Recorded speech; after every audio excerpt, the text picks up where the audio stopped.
All right, welcome to the September 30th update on COVID boosters, students, schools, and everything else. We're joined today by Brett McFadden, who will tell us all about the schools, Dr. Glenda Trochet, and Jill Blake. But to kick off, of course, it's going to be Ryan Groover with hopefully some good news as far as the numbers go. Ryan. Yeah, thank you, Pascal, and thank you for having me again. I am Ryan Groover, the county's Health and Human Services Director, and I will kick us off by sharing a couple slides. Anybody who's been joining these webinars recently should be familiar with this chart. This represents our weekly cases going back to August of 2020. So on this chart, you can see the surge in cases we had over the winter of 2020 going into 2021, and then the decline we saw as the vaccine started to be rolled out and the world attempted to get back to something approximating normal. The low point that we achieved was around 26 cases over a weekly period. That was the week ending June 11th, 2021.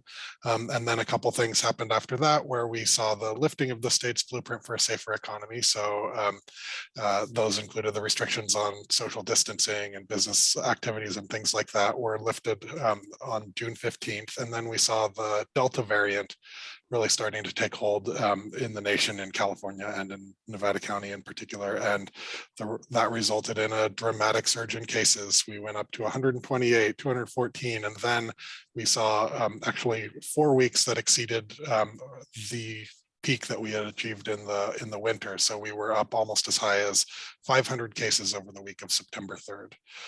The great news is that we have started to see a relatively consistent decline. And as of last week, we saw 193 cases. That is still a lot of cases, and that still represents a huge workload for our very dedicated and excellent public health team to manage that volume of cases, but it's a lot better than 488. And so very hopeful that this trajectory will continue. That largely depends on us and what we do, and continuing to be vigilant and get as many people as we can vaccinated, because that is really the key.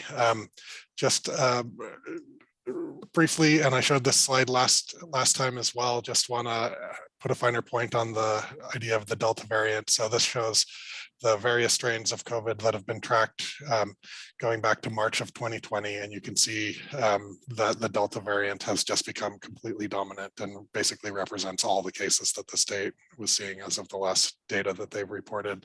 And that's the case in Nevada County as well. Almost all of our cases are Delta variant. And that really is what's responsible for a large part of what's responsible for that surge in cases. It's much more transmissible than the previous variants, much easier to catch. But the vaccines remain highly effective against it. And so this is the last chart I have today. This is the state's data on vaccinated versus unvaccinated cases. And you can see that the cases are in this surge predominantly were borne by our unvaccinated community members. And so really you're about 8 times more likely to get COVID if you're unvaccinated versus if you're vaccinated. And so that does remain the key strategy to move through this pandemic, is getting as many people vaccinated as possible. Tragically, the cases are trailed by hospitalizations and deaths. And we did see a surge in hospitalizations several weeks back, and we continue to add deaths to our dashboard. And tragically, many of those are preventable. They are predominantly in people who are unvaccinated. And so just want to continue to emphasize that message, even as we're on a good trajectory in terms of cases, pretty much, yeah. So I think I'll end there and turn it over to others to fill in any gaps or add. All right, thank you, Ryan. Good news overall, and hopefully we can continue on that trajectory, that downward trajectory. That would be really nice. One thing that happened is that there was a surge, of course, in cases in kids, and we're joined by Brett McFadden, who has firsthand experience about how it is to try and run the schools with cases, with testing, no testing, masks, and everything. So what's going on in your school, Brett? Thanks, Pascal. Thanks for having me on this. I'll speak first from the high school district perspective, and for audience members, I'm the superintendent of the Nevada Joint Union High School District. Our case numbers mirrored that of the trends that Ryan just shared with you in the graphics. So in terms of the number of cases among students and staff, the one thing that we saw after June was a significant uptick in the number of student cases. These are ages between 12 to 20, 12 to 18. And that, of course, is the Delta variant in its high degree of contagion. And so we saw our numbers spike considerably after the county fair and then when students arrived. In fact, I'll give a stark statistic.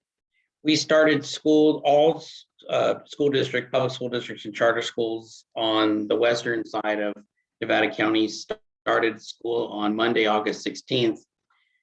The Nevada Joint Union High School District by Wednesday, the 18th, at that point, we had close to 100 student cases, positive student cases of the coronavirus, just in that period of time alone. Over the course of the last month, and I would have to say from a leadership standpoint, a job standpoint, it's been the most difficult month or 6 weeks that I certainly have faced in my 25-year career in public education, and probably that of my colleagues in terms of what we've gone through. On 2 incidences, we had so many cases and high cases among adults that we were on the verge of possibly having to look at considering shutting down our district or reverting back to a distance learning model on 2 different occasions.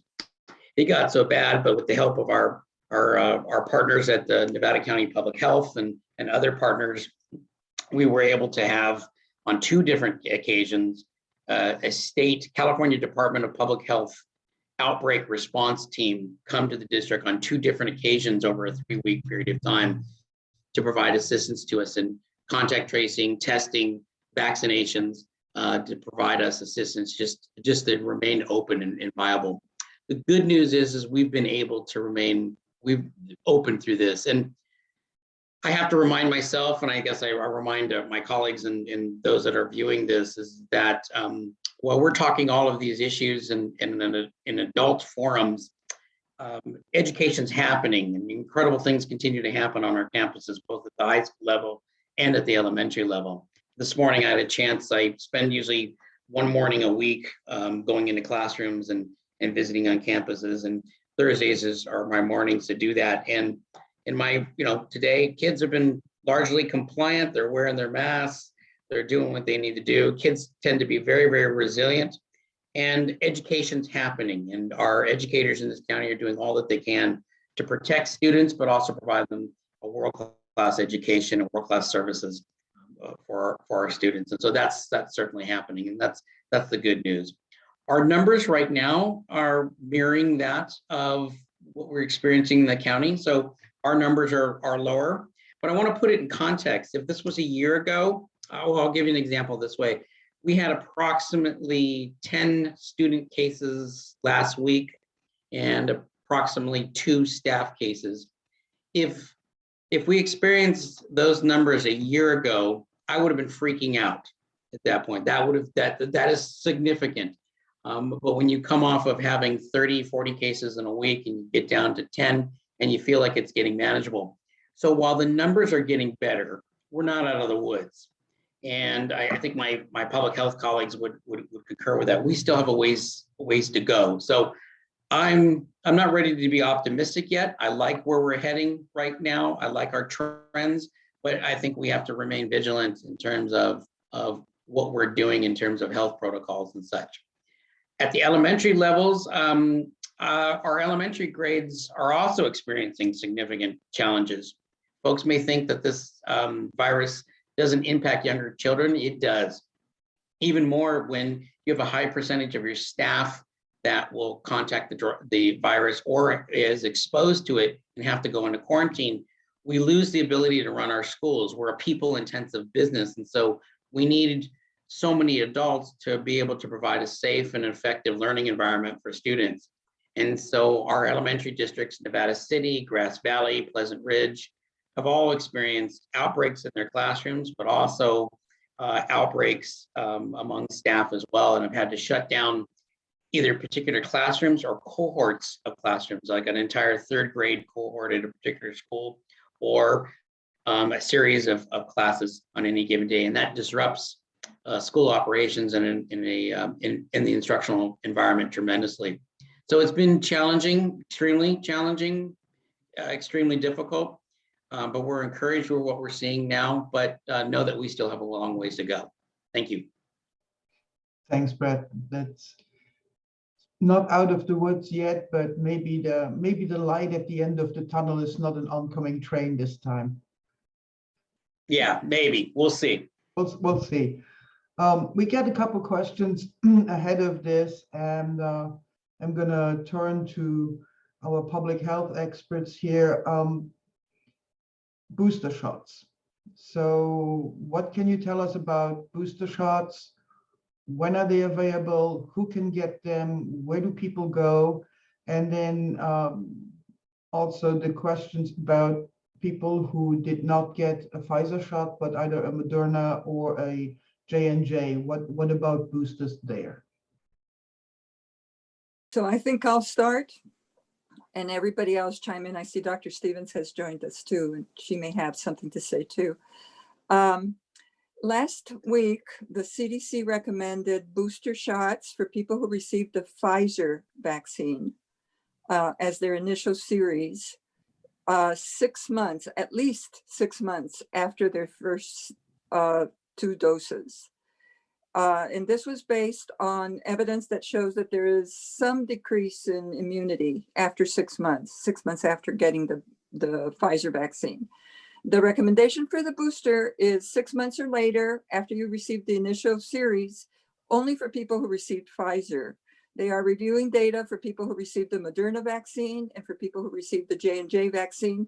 There are no recommendations for them yet. We are told that those will be coming in the next few weeks, but we don't have them yet.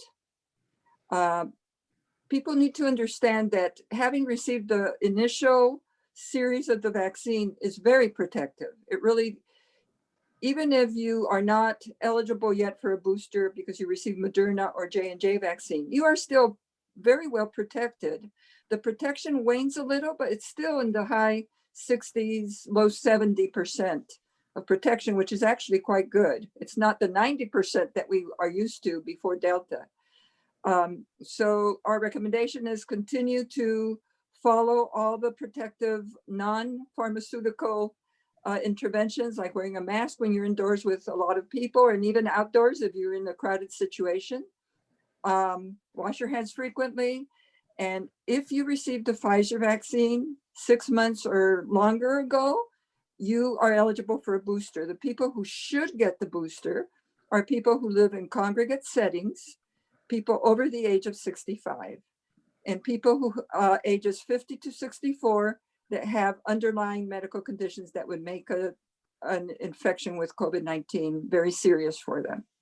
People who may get a booster are people 18 to 64 with underlying conditions, and people whose occupation puts them in contact with the virus very much and might be at higher risk. There is a list of occupations that the CDC has put out that would make you eligible for a booster. The recommendation really is if you believe that you should get a booster and you don't fit into the groups that should get the booster, talk with your doctor and work that out. Boosters are available. Pfizer vaccines are available at pharmacies, in doctors' offices. Public health is still concentrating on outreaching to people who are not yet vaccinated. So we are not having booster clinics through public health, but there's plenty of vaccine available. And I think those who qualify for a booster are going to be able to get it at their convenience. And I'll stop there and see if any of my colleagues has more to say. The only thing I want to add is that for that 6 months, you don't have to exactly make the 6-month deadline, and you can wait after that point to get it. It's just showing that around that time, there's a slight decrease as time goes on, specifically for the 65 and up. And then, trying the pharmacies first if you're looking for boosters, as I think some of us in the community are focusing on unvaccinated and maybe the coming approval for the kids for COVID-19 vaccines. And speaking of the boosters, how long does it take for the booster shot to take full effect? Most vaccines work within a week or two. I would say a couple of weeks, because you have to give time to your immune system to respond to the vaccine. So maximum response is probably a couple of weeks after you receive the booster. And a question that came in, the percentage of vaccinated statistics, is that is published, various outlets, including YubaNet, is that only people of over 18-year-old or all eligible people? So I can answer for YubaNet. It's right now we have switched. The CDC is now providing the percentage for all people, the eligible population. And another thing that's coming up a lot is how common are the breakthrough cases? There's low numbers for those that are hospitalized in that, but how many fully vaccinated people are being diagnosed with COVID? So, and I believe it's around 20%, but I'll leave it to the professionals. I can speak to the percentage of folks who are being diagnosed with COVID. Yes, we're bouncing between about 18 to 25% on any given week, but overall averaging about 20% of our newly diagnosed COVID-19 cases are in people who are fully vaccinated. So that is a correct number. I don't know if you want to speak to Dr. Trochet to the difference in those patients. Yeah. Yes, and Dr. Stevens can tell us her own experience, but most of the people who have been fully vaccinated, that are diagnosed with a case of COVID-19, have fairly mild symptoms and usually a fairly benign clinical course. Very few end up in the hospital. This is really becoming a pandemic of the unvaccinated. Yes, 20%, we see these breakthrough infections, but they tend to be mild in vaccinated people. And then speaking to who is unvaccinated at this point, we're seeing there was a Kaiser study that came out this week. And so it's showing people who make an income under 40,000, male, and who live in a rural area. So, so maybe some members of our community. And the other thing that came out this week was pregnancy. Only 1/3 of pregnant patients are vaccinated. And last month, we've seen the highest rate of death from COVID in pregnancy. So really important way to protect moms and babies. And I believe just this morning, the CDC also came out with a study showing that if the mom is vaccinated, that they transmit a high number of antibodies to the babies. So that is one more reason to get it done. And let's talk now about flu shots, booster shots. And is it okay to get the flu shot at the same time as a booster? And we also have a question, what about pneumonia shots? You can get the COVID shot with any other vaccine that you need. So if you wish to get the pneumonia shot at the same time as the COVID shot, you can do that. Same thing with the flu shot. And yes, we're entering flu season, and so we would recommend that everybody get a flu shot. It's available to anyone who's 6 months of age or older, and it really is recommended right now. So a flu shot can be given at the same time as a COVID booster if you qualify for a COVID booster. It's up to you what you choose to do. in that regard. And of course, what's available at your doctor's office or at the pharmacy when you go there. And I don't know, Joe, if you want to mention the flu vaccine clinic next week? I would love to mention the flu clinic that we're hosting next week. For those of you who aren't familiar with this, we hold an emergency preparedness exercise on an annual basis in the form of a drive-through flu clinic, drive-through flu vaccine clinic. We hold that clinic to just test our abilities to hold a mass vaccination clinic. Before COVID, we wanted to make sure that we exercised that muscle so that we were ready should anything like COVID happen upon us, which it did. Anyway, we continue with this emergency preparedness exercise. It's a really fantastic event. The community shows up in great numbers, and we're so appreciative because we really only get to exercise if people participate. So our drive-through flu clinic is next week on Tuesday, October 5th. It will again be in the parking lot of Twin Cities Church. We'll be vaccinating starting at noon, and we'll be vaccinating until 4 or until supplies last. We will have more vaccines this year than we did last year. So in talking with my team here, I think that the time will be the cutoff, not us running out of vaccine.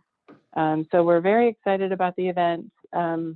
As Dr. Trochet mentioned, we recommend everyone get a flu shot who can, and don't delay your flu shot if you are scheduled to get one or if you are thinking about getting one before next Tuesday. But if you haven't had one by then, please do come and join us. I will say that it is a drive-through event. We cannot gauge how many people will show up or when people will show up. But some years there's a significant wait in line in your car, and other years it's a very short wait. So again, people who want to participate, just anticipate at least some wait in your car as you snake through the parking lot. There will be some costumes involved. We'll try to make it as enjoyable an experience as we can. Yeah, that's our drive-through. Yeah, because I really can't imagine that you need it for as an exercise to train for a possible mass vax event, because I think you had enough training over in the past year. But hey, more is probably better. One of the other questions that we got is something that maybe Dr. Stevens what can people, vaccinated people, do to help unvaccinated people make the decision?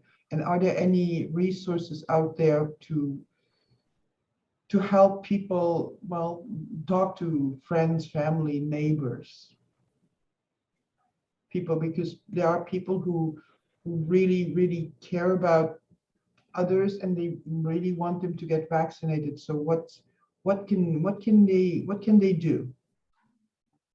So I think, there's a wonderful course through UCSF for community members if they're interested to go through how to deal with or how to talk to someone who's vaccine skeptic versus ready. So I recommend that. But the main principles are really focused on listening. And I think sometimes when people tell us why they're afraid of getting vaccinated or, all of those things, it may create an emotional response in us. And so being self-aware of that and really trying to listen and reflect back to that person that their fears, may be very real for them before throwing information at them when they're not ready. So it's a really wonderful course that kind of goes through some of that. So if anyone's interested, I recommend that. And it's free. So start by listening. In 2 weeks, by the way, I'd like to mention that we'll talk about long COVID, and I have to thank one of our readers who reached out and said, it's great to talk about all the things we need to do, but we also need to talk about the consequences. People who get COVID and survive, but they are not necessarily going back to before, because I hesitate to use normal. And So I know that UC Davis has a study group for long COVID, and I reached out to them, and so we'll have somebody from UC Davis who will join us in 2 weeks to come and talk to us about long COVID, and we may also have long COVID patient who graciously offered to come and talk to people and explain what happened to her and how she had to change her life to now survive long COVID, because that's another of the really tragic consequences, that even if you make it out of the hospital, you're not out of the woods by any means. So that will be on on October 14th. And one question that came in just now is, and I think that's for Brett, if kids test positive, excuse me, with the at-home tests, are you being notified, and are other parents notified that there is that kids have tested positive with the in-home tests? Do you have any process in place that other classmates, etc., will be notified? If I understand the question, and I'll ask my public health colleagues to weigh in as well. If I understand the question right, if somebody's self-testing at home and that test is positive, we would certainly want them to notify the school as to a possible positive case or a close contact. But we would strongly advise that they then receive what's called a PCR test, through their physician or one of our regional testing site. We would certainly, though, if there's any suspicion of a possible contact or any COVID-related symptoms, we advise that students and staff stay at home until either a negative test is received or symptoms, go away. I hope I got the question right. Yeah, that was the question, and I believe that is there a reporting requirement at all? I'll let my public health colleagues answer that one.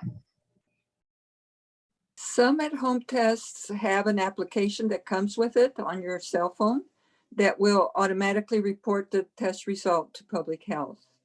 And yes, we do request that if you are using an at-home test that doesn't have that app, that you confirm that test result with either your doctor or by going to the LHI site that is available in Grass Valley and confirming that test with a PCR. Certainly, if you have symptoms and you have a positive at-home test, the likelihood is that you do have COVID-19 and you should stay isolated for at least 10 days and until your symptoms are better and you haven't had a fever for 24 hours. Pascal, if I could add one of the things, I know we don't have any numbers and I don't have any data on this, but one thing we did notice, and it was significant. We noticed a high degree or high percentage of individuals having a suspicion, either mild symptoms, but they didn't know if it was smoke related, allergies or such, and they still, came to work. And again, prior to COVID, if we had, if I had just some sniffles or a scratchy throat, you have the attitude, okay, I'm going to power through this, and maybe I'm going to take a Tylenol or Advil or something, and I'm going to power through the day. But with COVID, a number of our cases and the spread that occurred, particularly at Nevada Union High School, was caused by a number of individuals not realizing that they had close contact and they were positive, and several individuals. And again, it's we now have a change in behavior that we now have to we now have to institute. But several individuals and staff said, yeah, it's just allergies. But actually did indeed turned out to be COVID, and that resulted in additional positive cases and spread of the disease. And it resulted in a very high number of individuals that had to be quarantined because of possible close contact. Good. May I add one thing to that, Pascal? Absolutely. And just to say that it was really tricky there for a while. We had such bad air quality. People do have allergies. We do recommend if you're symptomatic and there's to stay home and get tested. And for a while there, it was difficult to get tested at the OptumServe or LHI sites.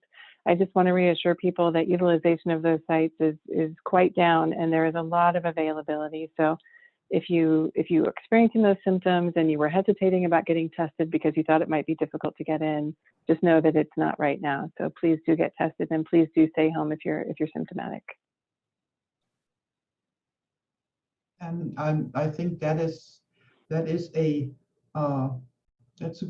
good inflection point to wrap it up for today. So as usual, I'm going to ask our panelists for the parting wisdoms. And so whoever wants to go first, please. What is the message you want us to take away? I'd like to say that we have a connected community. So if we want our schools open, we want our services open, we want to return back to normal as quick as possible. So regardless of our individual philosophies or political position in regards to the virus or other things associated with the virus, I think as community members, we still all have a collective responsibility to our fellow neighbors and students and kids and elderly folks in this county. So I don't like wearing the mask. I'll be the first one to say it, but I do so because I want to protect others and not put others in harm's way. And I would add to that we are delighted that the numbers of cases are going down. We'd like to keep it that way. And with fall and winter coming and most of us staying indoors more, there will be other viruses circulating, like the flu. There's another virus called respiratory syncytial virus that affects the very young and the very old. So if you're sick, stay home, get your vaccinations for both COVID and the flu. And let's hope that we don't see another surge of COVID-19. I feel like I always piggyback on Dr. Trochet because my message is similar to hers, which is, yes, get vaccinated. If you have questions, if you have concerns, don't hesitate to reach out to us to engage in that conversation. And if you're experiencing any kind of access issues, please reach out to us as well. If you are experiencing those access issues, then you are our target population, and we will do all that we can to help you get vaccinated. Thanks. I want to echo that. If you have any questions, talk to your doctor, your nurse practitioner, your PA, to kind of know your history and know you best. We're happy to have those conversations. And when you get a chance, get vaccinated for both the flu and COVID-19 to protect our community and our way of life. And I'll just end by expressing gratitude. It's been a long and difficult year and a half for everybody, and I think we'd be in a much worse position if it wasn't for the hard work of so many in our community, and just going around on this call, health officers like Dr. Trochet, the amazing public health staff like Jill and her incredible team, Brett, and all the hard work that's going on in the schools, Dr. Stevens and the work that's going on in our clinics and out on the front lines, and then Pascal getting accurate information out there, which has been a key challenge of this pandemic, is the dealing with the misinformation. So gratitude to all of you for helping us get this far.